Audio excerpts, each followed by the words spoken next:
ہم صحیح اور غلط کے پیمانوں پر نہیں پہچانے جاتے. انسان کہ یہ صحیح ہے بات، یہ غلط ہے بات، محض اس پہچان پر کوئی شخصیت نہیں پرکھی جاتی کہ یار اس کے خیالات صحیح ہیں یا غلط، اس کے اعمال صحیح ہیں یا غلط. اس بنیاد پہ شخصیت کا کوئی تجزیہ نہیں ہوتا. تجزیہ ہوتا ہے اس کی پسند ناپسند کیا ہے، یعنی یہ کن چیزوں کی طرف رغبت رکھتا ہے اور کن چیزوں سے کراہت محسوس کرتا ہے. یہ ہے آپ کی شخصیت. تو اس معیار پہ لا کر ہر آدمی کو چاہیے کہ وہ اپنے آپ کو پرکھے اور ہمیشہ پرکھتا رہے. اس پہلو سے اپنے اوپر نظر کبھی نہ ہٹنے دے کہ میرا محبوب کون ہے، میرا مرغوب کون ہے، اور مجھے ناپسند اور ناگوار کیا ہے.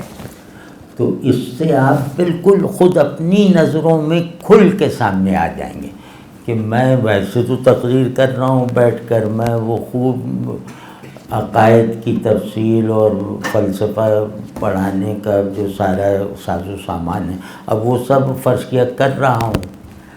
تو لیکن یہ کہ مجھے محبت اس بات سے ہے کہ اس سے میرا سوشل اسٹیٹس بڑھے گا، اس سے میں امیر ہو سکتا ہوں، اس سے لوگ مجھے خود سے بڑا ماننے لگیں گے. تو بس اب یہ سب کام صحیح ہے، باتیں بھی صحیح ہیں، کام بھی ضروری ہے، دوسروں کے لیے مفید بھی ہوگا، لیکن خود میں کیا ہوں اس کا جواب یہ ایکٹیویٹیز نہیں ہیں، یہ میرے حجابات ہیں. یہ پردے اس وقت اٹھیں گے جب یہ پتہ چلے گا کہ مجھے کون سی چیز حسی طور پہ بیتاب رکھتی ہے، مطلب بیتابی کے ساتھ میں کن چیزوں سے متعلق اور کن چیزوں سے دور ہوں، وہ میں ہوں. تو اس پہ ذرا خود کو پرکھتے رہیں، اور انشاءاللہ میں مطلب خاصی امید کے ساتھ یہ کہتا ہوں کہ اگر 2-3 مہینے ہم نے خود کو فوکس میں رکھا اپنی ہی خیر خواہی کے لیے تو نتائج پیدا ہونے شروع ہو جائیں گے، بالکل مطلب واضح. اور اس میں نتیجہ جلدی پیدا کرنے کا گر جو ہے وہ 2 ہیں. مطلب یہ میں کام شروع کر دوں کنونس ہو کر تو میں ظاہر ہے یہ بھی چاہوں گا کہ بھئی 3 مہینہ لگنا ہے تو 2 مہینہ لگے، 2 مہینہ لگنا ہے تو 1 لگے، کیونکہ جو بہت اہم چیزیں ہوتی ہیں اس میں آدمی جلد باز بھی ہو جاتا ہے. تو اس کا طریقہ ایک بہت سادہ سا طریقہ ہے، وہ عرض کر رہا ہوں، وہ ایک عمل ہے یا ایک معمول ہے، ایک ڈسپلن ہے. اس کو اختیار کر لیں، انشاءاللہ اس سارے عمل کے نتائج پھر زیادہ تیز رفتاری سے برآمد ہو جائیں گے. وہ ہے اپنی تنہائی کو امپرسنل رکھو، اچھا رکھو. تنہائی اچھی ہوگی تو شخصیت کی پازیٹیو فاؤنڈیشن بنے گی. کیونکہ جیسے ہے نا کہ میں جو آپ کو دکھائی دے رہا ہوں وہ تھوڑی ہوں، میں جو بالکل کسی کو نہیں دکھائی دے رہا خود اپنی نظر میں ہوں، اس وقت جو میں کر رہا ہوں وہ میں ہوں. یہ تو پرفارمنس ہے نا سب کے، یہ کر دیا وہ کر دیا. تو شیطان سے بڑھ کے عالم دین کوئی نہیں ہے، وہ بڑے سے بڑے عالم سے زیادہ جانتا ہے قرآن کیا کہہ رہا ہے، وہ بڑے سے بڑے آدمی سے زیادہ جانتا ہے کہ توحید کسے کہتے ہیں. تو یہ سب نہیں، اصل چیز یہ ہے کہ میں تنہائی کیسے گزارتا ہوں.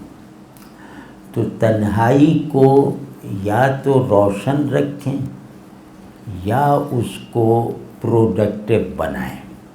یعنی آپ کی تنہائی دوسرے کے فائدے کے لیے ہو یا آپ کی تنہائی آپ کے روحانی مفادات کی تکمیل کرنے والی جو ہے وہ اسکیم بنانے میں صرف ہو. یا تو اپنے اندر جھانکو یا باہر دیکھتے رہو اپنے بغیر. تنہائی ان دو آدمیوں کی انسانی ہے. ایک وہ جیسے وہ منصوبہ بنا رہا ہے کہ بھئی معیشت کیسے اچھی ہو، تو اس غور و فکر کے لیے وہ تنہائی کو استعمال کر رہا ہے. تو وہ معیشت کے پورے تصور میں اپنی امیری کو تھوڑی داخل کیے ہوئے ہیں، وہ معیشت کا ایک قومی تصور بنا رہا ہے نا. اور اسی طرح ایک ودنس کے ساتھ ہے کہ یا میں جو مانتا ہوں وہ اندر سے ہوں کیوں نہیں. میں اللہ لا الہ الا اللہ کہتا تو ہوں اور مانتا بھی ہوں، اس پہ مجھے کوئی شبہ بھی نہیں ہے، لیکن یہ لا الہ الا اللہ میرے حلق سے نیچے کیوں نہیں اترا. اب اس میں تنہائی کو استعمال کرو کہ میں مراقب ہو کر لا الہ الا اللہ کو اپنے اندر، اس کے تقاضوں کو، اس کے حقائق کو، اس سے پیدا ہونے والی کیفیات کو جذب کر رہا ہوں. یہ کہ میں فلاں ریسرچ کر رہا ہوں، میں فلاں فورم پر ممبر ہوں اور وہاں مجھے یہ کرنا ہے، یہاں یہ انسائکلوپیڈیا دیکھنی ہے، یہ سب وہم ہے. علم اس معلومات جمع کرنے کا نام نہیں ہے. علم ذہن کو ایکٹیویٹ کرنے سے ہوتا ہے، ذہن کی کریٹیوٹی اور فریڈم سے ہوتا ہے. یہ سب نہیں کہ وہ دیکھ لیا، اول تو اسکرین پہ دیکھ کے کچھ یاد ہی نہیں رہتا مجھے، تو ہمیشہ میں تو کبھی بھی نہیں وہ کرتا. پھر یہ کہ علم استاد کے بغیر نہیں ہوتا، کہ جس علم کی غلطی آپ کو نہ معلوم ہو پائے تو وہ جہل ہے. مطلب اس علم میں چھپی ہوئی غلطی بتانے والا آپ کو میسر اگر نہیں ہے تو وہ جہل ہے نا. تو تنہائی کو پروڈکٹیو بناؤ یا آرام کا ذریعہ بناؤ. میں تھک گیا ہوں، آرام کروں گا، تھکا اچھے کاموں میں ہوں. یا یہ کہ میں بہت زیادہ باہری وجود بن گیا ہوں، اب اندرونی وجود بنوں گا، اب یہ تنہائی ہے. ٹھیک ہے. تو یہ اور سخاوت، یہ دو کام اگر عادتوں کی طرح آدمی کا معمول بن جائیں کہ وہ طبعاً چیزیں بانٹنے والا ہو جمع کرنے کے مقابلے میں، اور اس میں امیر اور غریب ہونے سے کوئی فرق نہیں پڑتا. ایک آدمی کچھ نہ دیتے ہوئے حاتم طائی ہو سکتا ہے اور ایک آدمی بہت کچھ دیتے ہوئے بخیل رہ سکتا ہے. تو ان میں نہیں پڑ، ایک فیاضی ہوتی ہے طبیعت میں کہ جو ہے میرے پاس دوسرے کے لیے کارآمد، وہ چاہے خیال کی صورت میں ہو، چاہے چیزوں کی شکل میں ہو، چاہے مال کی فارم میں ہو، وہ سب لٹا دو.